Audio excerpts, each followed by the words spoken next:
নমস্কার স্যার, নমস্কার। আপনার সুবিধার জন্য জানিয়ে দিই যে আমাদের কারেন্টটা চলে গেছে। এসি ঠান্ডা ঠান্ডা হাওয়া আর আপনার পিঠে গিয়ে লাগবে না স্যার। উঠে পড়ুন এবার, বেলা 10টা হয়েছে। কেন যে গরমের ছুটিটা দেয় না। ওঠ!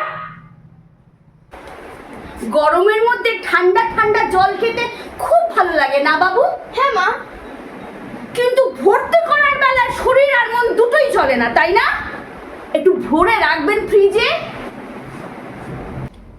বাবুর বাবা, যদি আপনার খবরের কাগজ থেকে একটু ফুরসত পান, তাহলে আমাকে একটু মাসের জিনিস কটা এনে দিন যান।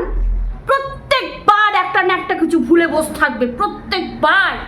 ব্লিঙ্কিট করে নাও না মা, এত ঝামেলা কিসের? ও বাবা, ব্লিঙ্কিট হয়ে গেছে এখন। ব্লিঙ্কিট সেটা কি? কেন, এখন অনলাইন হয়ে গেছে সব কিছু, তুমি জানো না? ও বাবা, হাসি দেখো, বাবা ওনার ঝামেলা মিটে গেল। হাসি দেখো একেবারে লোকটার। ও বাবা, পড়ুন পড়ুন, খবরের কাজের মধ্যে মুখটা গুজে দিয়ে পড়ুন, এবার হয়ে গেল, ঝামেলা শেষ। এই, ওই তোর কই কিট না কি বললি, ওখানে সব পাওয়া যায়? হ্যাঁ হ্যাঁ, ধনে গুঁড়ো, হ্যাঁ গরম মশলা, হ্যাঁ, হলুদ গুঁড়ো, আরে হ্যাঁ, দে দে সব। বাহ, ব্যাস, সব সমস্যার সমাধান হয়ে গেল।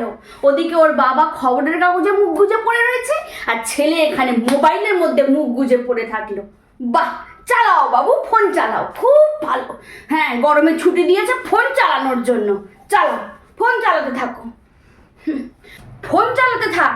ছাদের জামা কাপড়গুলো নিজেরাই হেঁটে হেঁটে নিচে চলে আসবে। কি দরকার, উনি উপরে যাবেন, একেবারে চামড়ার ট্যান পড়ে যাবে, ছেলে আমার রাজপুত্র।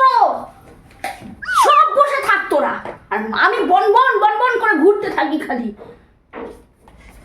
ছেলের বাবা, আপনি কি কষ্ট করে একটু স্নানে যাবেন? কারণ আমার স্নান টান সব হয়ে গেছে। যাবেন কি? আমার রান্না বান্না বসাতে হবে ওদিকে গিয়ে। আজকে মাংস হচ্ছে নাকি? আজকে শনিবার, কিচ্ছু মাথায় থাকে না, মাংস খাবে।